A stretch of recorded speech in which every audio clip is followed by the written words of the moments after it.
ہم اپنی روٹین کی پیٹرولنگ کر رہے تھے محمود بوٹی گول چکر کے پاس، تو ہمیں ایک IC3 نے کال نوٹ کروائی کہ ادھر نا کوئی موٹر وے کے اوپر ڈکیٹی کرنے کی کوشش کر رہا ہے، کچھ لوگ ڈکیٹی کرنے کی کوشش کر رہے ہیں۔ ہم نے کالر سے رابطہ کر کے فوری رسپونڈ کیا ہے۔ یہ کال ہمیں تقریباً 2:49 پہ موصول ہوئی ہے اور 2:53 پہ ہم موقع پہ پہنچ گئے اور ہم نے کنٹرول کو نوٹ کروایا کہ کنٹرول پوزیشن موقع پہ ہے اور باقی کی جو تفصیلات ہیں وہ ہم آپ کو بتاتے ہیں۔ تو ادھر جب گاڑی کے اندر لائٹ مارنے سے ہمیں گاڑی کے اندر کچھ نہیں ملا، کوئی فیملی نہیں تھی ادھر، تو ہم نے نیچے نا موٹر وے سے تھوڑا نیچے کی طرف لائٹ سے ہمیں ایک معلوم ہوا کہ ادھر ایک جوتا پڑا ہوا ہے بچے کا۔ جب وہ جوتا ہمیں نظر آیا تو ہم نے ادھر فائرنگ کی، ہم نے 6 سے 8 راؤنڈ تقریباً فائر کیے ہیں۔ تو اس کے بعد ہم لائٹ کی مدد سے اپنی ٹارچ کی مدد سے نیچے گئے ہیں موٹر وے پہ، تو آگے ہمیں ایک اور جوتا ملا بچے کا۔ میں نے ساتھیوں کو بلایا کہ ادھر کچھ لوگ جا رہے ہیں، مجھے شک ہو رہا ہے کہ نشانات جا رہے ہیں پاؤں کے، تو میرے ساتھی میرے ساتھ نیچے گئے ہیں۔ ہم نے آوازیں لگانا شروع کی کہ کیا ادھر کوئی ہے، ہم پولیس سے ہیں، کیا ہمیں کوئی سن رہا ہے، تو ہمیں کوئی آواز نہیں آئی۔ تو اس کے بعد تقریباً پھر ہم نے آواز لگائی کیا کوئی ادھر ہے، کیا ہمیں کوئی سن رہا ہے، تو ہمیں ایک آواز سنائی دی بھائی۔ تو میں نے اپنے ساتھیوں کو بتایا کہ ادھر ہمیں کوئی آواز سنائی دی ہے، تو ہم لائٹ کی مدد سے اس طرف گئے تو ہمیں آگے جا کے دیکھا کہ ایک لیڈیز اپنے بچوں کو، جو کے 3 بچے تھے، وہ ان کو سمیٹے ہوئے کھڑی تھی اور بہت زیادہ خوف زدہ تھی، ڈری ہوئی تھی، تو وہ پاس آنے نہیں دے رہی تھی۔ میں نے ان کو یقین دہانی کرائی کہ ہم پولیس سے ہیں، ہم آپ کے بھائی ہیں، تو آپ گھبرائیں نہیں، ہم آپ کی محافظ ہیں، لیکن پھر بھی انہوں نے ہماری بات نہیں سنی، وہ پاس نہیں آنے دے رہی تھی۔ تو اس کے بعد پھر ہم اس کے پاس گئے ہیں، ان کو اپنا وائرلیس سیٹ انہوں نے دیکھا تو اس نے یقین کیا، تو پھر انہوں نے بچے ہمارے ہینڈ اوور کیے، تو بچے ہمارے ہینڈ اوور کیے اور بہت زیادہ خوفزدہ تھی۔ پھر ہم نے ان کو موٹر وے کے اوپر لے کے آئے ہیں، ادھر لا کے ان کو پانی شانی پلایا ہے، وہ تھوڑا ہوش میں آئے ہیں، تو ان کی فیملی سے رابطہ ہوا ہے۔ اس کے بعد تھوڑی دیر بعد تھانے کی گاڑی آ گئی۔ صاحب یہ فرمائیے گا کہ یہ تو واقعہ ہو گیا، آپ کے علم میں ہے کہ اس واقعے کے بعد جس چیز نے سب سے زیادہ اشتعال پھیلایا ہے، ایک تو واقعے نے اشتعال پھیلایا، وہ CCPO لاہور کے وہ گفتگو تھی جو انہوں نے میڈیا سے بات کی، اور جس میں واضح طور پہ یہ لگ رہا تھا کہ انہیں اس کا احساس نہیں ہے، اس کرب کا، اس تکلیف کا جس سے کہ پوری قوم گزر رہی ہے اور وہ خاندان گزرا ہے۔ میں آپ کو ایک اس کا حصہ سنانا چاہوں گا اور پھر میں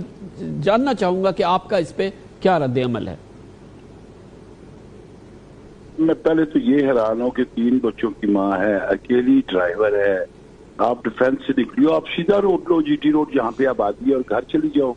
اگر آپ اس طرف سے نکلی ہو تو کم از کم اپنا پیٹرول چیک کر لو، کیونکہ سارے پیٹرول پمپ نہیں ہوتے۔ اب 1 بجے رات پیٹرول ختم ہو گیا، انفارچونیٹلی موٹر وے ابھی تک یہاں پر ڈپلائمنٹ نہیں کر سکتے۔ یہ واردات ہو گئی ہے، انہوں نے بجائے 15 پہ اسی وقت کال کرنے کے انہوں نے اپنے بھائی کو، کزن کو بتایا، ظاہر انہیں بتانا چاہیے تھا۔ یہ خاتون 12:30 بجے ڈیفینس فیز 6 سے گوجرانوالہ اپنے سسرال جانے کے لیے نکلی ہیں 3 بچوں کے ساتھ اکیلی،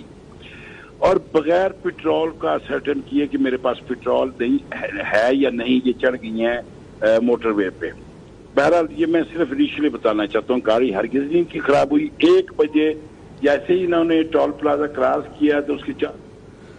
چیف منسٹر صاحب فرمائیے گا، اس پہ آپ کو پتہ ہے کہ پوری قوم اشتعال میں آ گئی کہ جس کے ساتھ ظلم ہوا ہے، جس کے ساتھ بربریت ہوئی ہے، آپ پہلے اس کی خطائیں، اس کی کمزوریاں، اس کی مصیبتیں، اس کی غلطیاں تو نہیں گنوانے کی کوشش کرتے، آپ اس کے ساتھ ہمدردی کا اظہار کرتے ہیں۔ اور یہ جو گفتگو فرمائی ہے CCPO صاحب نے، اس نے تو جنتی پہ تیل کا کام کیا ہے۔ خان صاحب، جس طرح آپ نے یہ گفتگو سنی ہے کہ ہم اپنے جو فرائض ہیں اس سے ہم کسی بھی صورت غفلت نہیں کر سکتے، چونکہ یہ پنجاب گورنمنٹ کی جورسڈکشن ہے تو اس کی ذمہ داری ہمارے پہ ہے۔ ہم انشاءاللہ جو اس کے کلپریٹس ہیں اس تک ہم پہنچیں گے اور یہ ہماری ڈیوٹی ہے۔ آپ دیکھیں کہ پنجاب کے اندر جو بھی واقعہ ہوا ہے، الحمدللہ ہم نے تمام کے جو